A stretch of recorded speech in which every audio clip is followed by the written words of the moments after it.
Welcome student, Subhash English school की online classes में आपका स्वागत है। आज हम कक्षा 6 की हिंदी में पाठ 15 स्पष्टवादिता की वर्कशीट समझेंगे। जो पाठ अभी पहले पढ़ाया था उसकी अब वर्कशीट है। ये अभ्यास प्रश्न है। आपके प्रश्न है सही जोड़ी बनाइए, है ना। दिन रात, संगीत वरदान, क्षमा प्रार्थी, रंगमंच अभिनेता। अब आता है अगला, रिक्त स्थानों की पूर्ति करें, है ना। मिस्टर रौनकलाल हमेशा की चेष्टा करते थे। क्या करते थे? वो भाषण देने की चेष्टा रखते थे।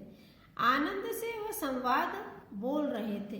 अंदर से वह संवाद बोल रहे थे। धारा प्रवाह, है ना। अंदर से वह संवाद बोल रहे थे, धारा प्रवाह यानी लगातार बोल रहे थे। किसी तरह वह नाटक हुआ समाप्त। लालाजी गाना बोले गाकर, है ना, गाकर बोले। अति लघुत्तरी प्रश्न है ये। आपका प्रश्न पहला है, खरा आदमी कैसी बातें नहीं करता। तो खरा आदमी चिकनी चुपड़ी बातें नहीं करता। जिसको सच कहना हो वो ऐसी बातें नहीं करता है। दूसरा है, साहित्यकार की जयंती पर कौन कौन से कार्यक्रम आयोजित किए गए थे। तो साहित्यकार की जयंती पर कविता पाठ, संगीत वादन तथा 2 नृत्य आयोजित किए गए थे। अगला क्वेश्चन है, लालाजी चतुर्वेदी जी की किस बात पर बिगड़ गए, है ना। लालाजी चतुर्वेदी जी किस बात पर बिगड़ गए, है ना, उनमें लड़ाई झगड़ा हो गया। चतुर्वेदी जी ने लालाजी के गाने को पसंद नहीं किया और कहा कि आप अपना समय व्यापार बढ़ाने में लगाए तो बेहतर होगा। इस बात पर लालाजी भड़क गए थे, है ना। लोग सेठ जी की आवाज़ की तुलना किससे करते थे? लोग सेठ जी की आवाज़ की तुलना लता मंगेशकर और मोहम्मद रफ़ी से करते थे। किशोरीलाल कौन थे? उन्हें क्या खत सवार थी। तो किशोरीलाल लेखक के बास थे, है ना, उनके बॉस थे। उन्हें यह खत सवार थी कि वे बहुत बड़े संगीतज्ञ हैं, है ना। लघु उत्तरीय प्रश्न है आपके। लेखक को सबसे सरल क्या बनना लगा, वह क्यों? तो लेखक को सबसे सरल स्पष्टवादी बनना लगा, है ना। उन्हें लगा कि सच्चाई की राह सीधी होती है, झूठ बोले और चिकनी चुपड़ी बातें करने में खतरा अधिक है, इसलिए उन्होंने स्पष्टवादिता को अपनाया। रौनकलाल जी को क्या मर्ज था और उसका क्या परिणाम निकला? उत्तर है, रौनकलाल जी को भाषण देने का मर्ज था। वे जब भाषण देते थे तो समय, प्रसंग और श्रोता की रुचि का ख्याल नहीं रखते थे।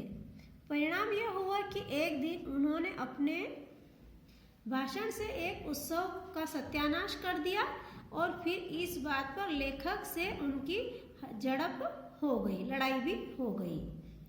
अगला है क्वेश्चन आपका, संयोजक विद्यार्थी ने रौनकलाल जी के सामने क्या प्रस्ताव रखा। तो संयोजक विद्यार्थी को रौनकलाल जी के भाषण देने के मर्ज का पता नहीं था। अज्ञानतावश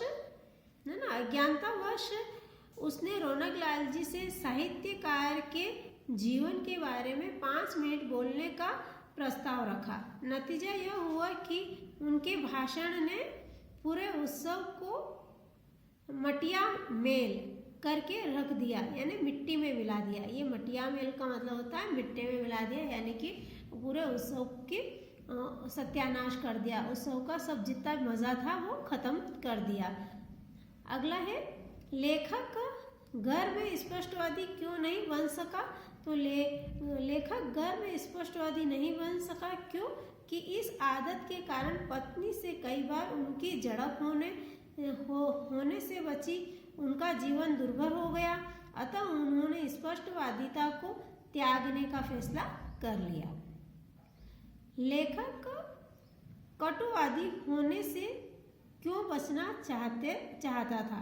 तो लेखक कटुवादी होने से इसलिए बचना चाहता था ताकि वह सबका प्रिय बना रहे, है ना, बना रह सके, उसकी जिंदगी चैन से गुजरे तथा उसके मित्र और सगे संबंधी उससे खुश रह सके। अगली आती है भाषा की बात, मतलब व्याकरण आपका। शब्दों का उच्चारण करते हुए हिंदी, अंग्रेजी और उर्दू के शब्द छांट कर लिखे। अब इसमें कुछ शब्द ऐसे हैं जो हिंदी के हैं, उर्दू के हैं और अंग्रेजी के।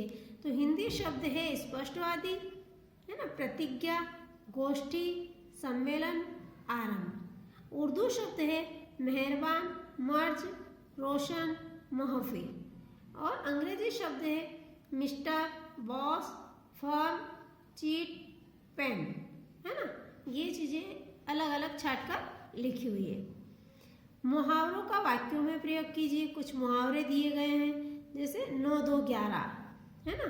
तो पुलिस को देखकर चोर 9 2 11 हो गया, भाग जाना। दिन रात एक करना है ना, मेहनत करना। कक्षा में प्रथम आने के लिए मैंने दिन रात एक कर दिया। पार उतारना, है ना, नदी के उस पार जाना, पार उतार। तो केवट ने अपनी नैया से श्री राम जी को पार उतार दिया। राग अलापना, अपनी बात ही बता, अपनी बात को आगे बढ़ाना है, दूसरों की नहीं सुनना। वह किसी की नहीं सुनता, अपना राग अलापता रहता है। गांठ बांधना, कसम खाना। मोहन ने राजू की बात गांठ बांध ली, है ना। ये आपके वाक्यों में प्रयोग हो गए, मुहावरे दिए हुए कुछ। तो शब्दों में र के विभिन्न रूपों का प्रयोग कर शुद्ध शब्द बनाइए। अब ये जो र है ये कहाँ कहाँ लिखा जाता है, कैसे लिखा जाता है, ये देखना है अपने को। ये जैसे खर्च, तो ये खर्च। टरक, तो ट्रक। प्रिय, तो प्रिय। मरज, तो मर्ज, है ना। ट्राम गाड़ी, तो ट्राम गाड़ी। कार्यक्रम, तो कार्यक्रम। प्रस्ताव, तो प्रस्ताव। राष्ट्रपति, तो राष्ट्रपति। चर्चा, तो चर्चा। Firm, firm. स्वार्थी, तो स्वार्थी, है ना। इस तरह से कहीं यहाँ नीचे र लगता है तो कहीं ऊपर, है ना, र रेफ, और ये तो इसको पदर, और ये रेफ वाला र। इस तरह से र को कहाँ कहाँ लगाया जाता है और किस तरह इसका प्रयोग होता है, ये ऊपर बताया है। अगला क्वेश्चन है आपका, विकारी एवं अविकारी शब्दों को लिखिए। विकारी जिसमें विकार उत्पन्न होता है और अविकारी जिसमें विकार उत्पन्न नहीं होता है। तो कुछ ये दिए हुई है वाक्य। वह शीघ्र चला आया, लड़कों को बुलाओ, उसने खाना खाया। खरा आदमी किसी से चिकनी चुपड़ी बातें नहीं करता। अभिनेता रो रहे हैं।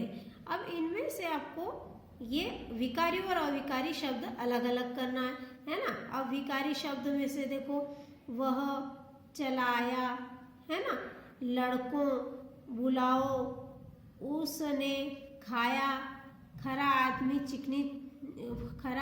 किसी, है ना, बातें करता, अभिनेता रहे थे। ये सब अलग अलग इन चारों में ऊपर दिए गए जितने भी वाक्यों में से ये सब चीज शब्द छांट के लिखे।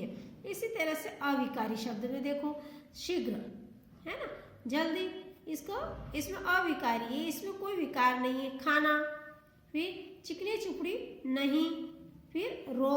ये इस तरह से हर अलग अलग वाक्यों में से ये अपनों ने छांट के लिखे हैं।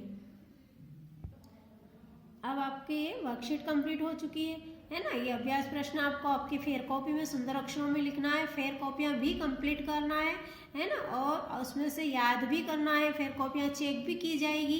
इसीलिए आपको जितना लिखवा रहे हैं हम यहाँ से PDF और ये पहुँचा रहे हैं ना वीडियो, इनमें से आपको पूरी कॉपियाँ कंप्लीट करना है। धन्यवाद।